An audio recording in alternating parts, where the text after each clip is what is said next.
Oh, she's yummy. I love the show. You love me, do you? Yeah. Why? No, not personally, but I do love the show. Yeah. And you should be nicer to Lisa. Lisa? Yeah, Lisa Wilkinson, Why? I think, because she's lovely and I like her. Oh, she's a terrible person. No, you should be nicer to Lisa, but other than that, I think it's a great show. Is that right? Keep up the good work. That's good. Ah, thank you, darling. Isn't it nice I found a midget in the crowd? But she's a lovely lady, though, very intelligent. Found a midget too. Yeah. Well, I'm a tall midget, OK? Yes, you are. Dear Stan and Beauties, sorry, is there something happening around me that I don't know about? No, maybe not. Dear Stan and Beauties, I'm a 28-year-old female with 2 beautiful children and I've been living with my partner for 6 years. I recently discovered that my partner has a serious gambling problem. We're behind in our rent and it looks like we'll lose our house. My first reaction was to ditch the bastard, but I have feelings for him and still want to help him. What should I do? Hopeless 5,000. I don't understand that on the email. Lisa, what would you do here? Hopeless 5,000. Yeah. It's an interesting name. Lost. Is it a postcode or something? Anyway, Hopeless, this is actually a very serious problem, and it's one that if you don't nip in the bud now, your life and your children's lives, more importantly, will descend to a point that it's a place you really don't want to go to. What you need to do is give him the phone number for Gamblers Anonymous and say you will stay with him for as long as he attends those meetings and addresses his problem. If he is not prepared to do that, he is a gambler who does not want to be helped, and there's nothing you can say or do that is going to change him. You can't fix his problem, he has to fix it for himself, and you have to witness him doing something about it.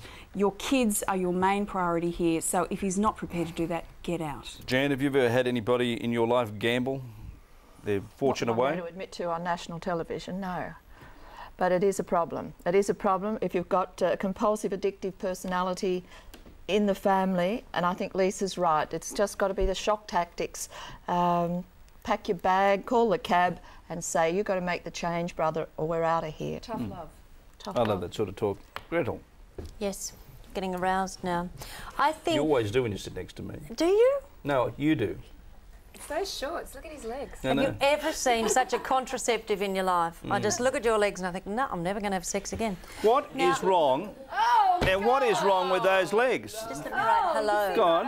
I'm trying. All right, that'll do. Look, we've had 2 conflicting points of view here, only in the sense that Lisa is suggesting that the challenge is put up there. You go to Gamblers Anonymous, and as long as you do that, we'll stay here, and Jan is saying go. I would also be the opinion, you go and sort yourself out and then come back to us. One of the things that you have to understand with anyone who has an addiction is that it is the dominant thing in their lives, and no matter how much you love this person, you are not number one and you never ever will be. And even when they're cured of that, in such terms, cured of that addiction and no longer go and gamble, they may still be preoccupied with it forever.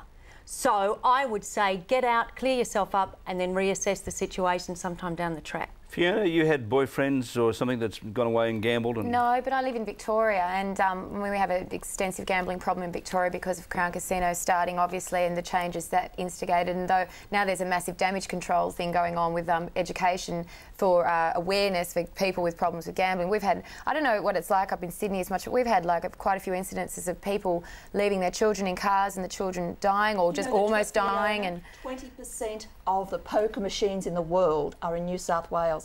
And we can't look to our governments, our state governments, to help these poor people because they are ripping the money off. They are pulling it in. Jan, these people do make a decision to go and play the poker machines, don't they? Yeah, but she doesn't, and the children don't. They're always victims. That's fine. Yeah. I do understand all that. But, you know, somewhere along the line, people are going to take responsibility for their own actions. Isn't that scary? You should read Tim Costello, who's the Treasurer's brother, yes, Reverend Tim Costello's book that he's just brought out on gambling in Australia. 20% of the poker machines. It doesn't say poker machines here.